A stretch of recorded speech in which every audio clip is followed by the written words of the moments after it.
नमस्कार, राम राम समध्यांना. 2च मिनिटात मी माझं बोलणं संपवतो आणि एक छोटीशी झलक सादर करतो आणि थांबतो. मला माहिती आहे कार्यक्रमाला उशीर झालाय.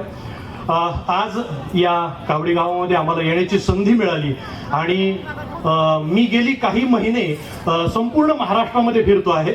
म्हणजे परभणी, नांदेड, बीड मराठवाड्यामध्ये फिरलो, त्याच्यानंतर भंडारा, गोंदिया विदर्भामध्ये फिरलो, पालघरला गेलो, सांगली, सोलापूर पश्चिम महाराष्ट्रामध्ये फिरलो.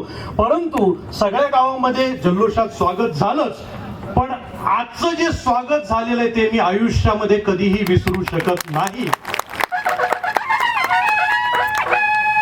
आणि आज मी स्वतःला खूप भाग्यवान समजतो की राजे आपणासोबत मला या ठिकाणी बसण्याची संधी मिळाली, स्टेज शेअर करण्याची संधी मिळाली. प्रियाताई आपल्या कार्यक्रमाला सातारा भागामध्ये मी कोरेगावला आलोच होतो, तिथेही मी छोटीशी झलक सादर केली होती आणि आता मी छोटीशी झलक सादर करतो आणि थांबतो. समजा नाही मिळणारच आहे की देवाच्या कृपेनं आशीर्वादानं कावडी गावाला समजा मुख्यमंत्री समृद्ध पंचायत राज अभियानाचं पहिलं पारितोषिक जर मिळालं तर मग बाबा काय करतील? बाबा म्हणतील नाही असं तसं नाही जायचं, विमानाने जायचं. आणि मग काय होईल? कावडी गावातल्या सगळ्या महिलांमध्ये उत्साहाचं वातावरण निर्माण होईल आणि महिलांमध्ये सुरू होईल अगं नेता कुमू दाका छबू छाया मीना मती मगी सुची कल्पी, अगं तुला कळली का बातमी नाही? मथुरा वंश तुम्हाला, छबू आत्या तुम्हाला, प्रियाताई तुम्हाला, संजनाताई तुम्हाला, कोणालाच नाही कळली, फक्त आपल्याला कळली. आता काय करू बाई? अहो पप्पानं मला तिकडं पत्र पाठवले, हो तिकडून पत्राचं उत्तर येणार आहे, हो पत्राचं उत्तर आल्यानंतर आपल्या कावडी गावाला, आपल्या ग्रामस्थांना महाराष्ट्र शासनातर्फे पहिलं पारितोषिक मिळणार आहे बाई. आणि बातमी कळल्यापासून नुसतं माझ्या छातीमध्ये धड धड धड धड, कसं होईल काय होईल, कसं होईल काय होईल. अगं तुझ्या तरी छातीमध्ये धडधड व्हायलंय, माझ्या त्या छातीमध्ये नुसतं चमचम.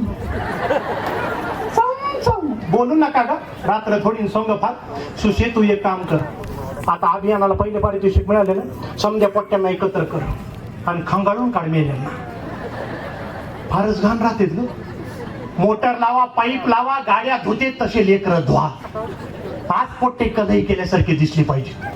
आणि कोण दे तू भासू नको, तू पोट्ट्यांना खाऊ घाल. पोट्टे नाही नाही नाही नाही म्हणले ना त्यांना आडवं पाड, त्यांच्या छाताडावर बस. तुझं वजन जरा जास्त आहे आणि घासू को मेल्यांच्या नारड्यात. नाही तर काय कावडी आई भूक,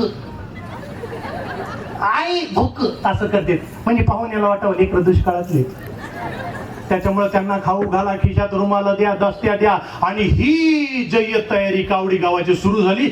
इथून वसंतराव भाऊंनी मस्त बैलगाड्या सजविल्या. बैलगाड्यांना केळीची पानं, आंब्याची पानं, तोरणं, फुलं बिलं लावलेली, वाऱ्याने फडफड खुळखुळ, फडफड खुळखुळ. वसंतराव भाऊंची घोषणा झाली, चला. बाबने बैलगाड्याच्या समोर गेला, नारळ फोडलं. तुतारीवाले, शिंगाडेवाले यांना सूचना मिळाल्या, बरोबर बैलगाड्या निघाल्या. शेतातून पांदीतून हल्लत डुल्लत, हल्लत डुल्लत निघाल्या. बायकांचं चालूच, प्रिया काय कसं होईल, काय होईल. लांबचा पल्ला. बाबांनी तिकडं रेल्वे ठेवली, वराडे रेल्वे मध्ये बसलो. रेल्वे निघाली.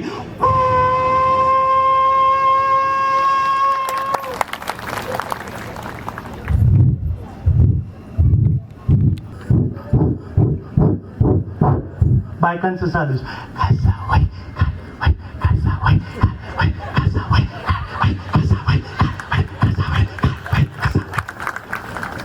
वराड पोचलो मुंबईला. कावडीचे ग्रामस्थ एसटीतून उतरल्या बरोबर एक मामा, बाबा वसंतराव भाऊ, एवढी उंच बिल्डिंग असती का? एवढी उंच? सकाळी निघणारा माणूस संध्याकाळीच खाली यायचं का? म्हणजे हे लोक दशम्यान भाकऱ्या फिकऱ्या घेऊनच निघत असते. वराड पोचलं विमानाच्या जवळ. खास स्पेशल बुंगची व्यवस्था बाबांनी केली होती. बुंगच्या पायऱ्याच्या रेलिंगवरनं पोट्टे घसरगुंडी खेळायला लागले. एक इबलीस पोट्ट कावडीतलं वरच्या पायरीवर चढलं, म्हणलं आत्या समजा आपण या बुंग मध्ये बसलो आणि हे बुंग वरती गेल्यानंतर बत्कन खाली पडला तर? याच्यासाठी नवस केलता ह्याच्या आईनं. अभद्र मेलं. मला या कारट्याला कुठं न्यायचं म्हणलं ना, छातीमध्ये धस्स होतं. अगं मागच्या महिन्यात आलं हे हळदी कुंकाच्या कार्यक्रमाला कावडीतल्या, तिथं समध्या बायकाच्या मांडीवर बसू बसू म्हणायला, काकू तुमच्या कपाळावरचं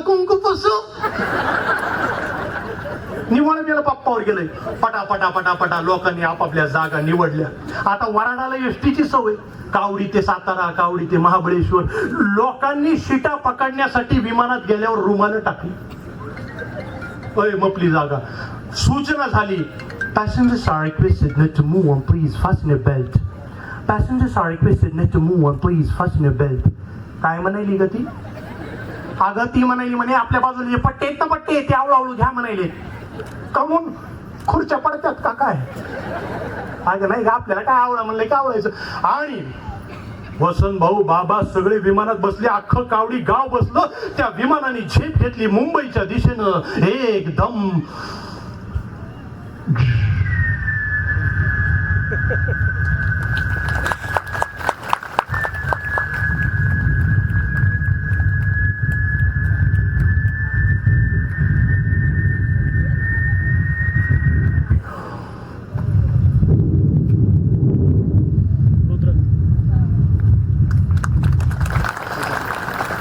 धन्यवाद. जय हिंद, जय महाराष्ट्र. आणि मी वराड निघाले लंडनला हे लक्ष्मणराव देशपांडेची कलाकृती आहे. ती गेली अनेक वर्ष मी करतो आहे. त्याचे 600 प्रयोग मी केलेले आहेत.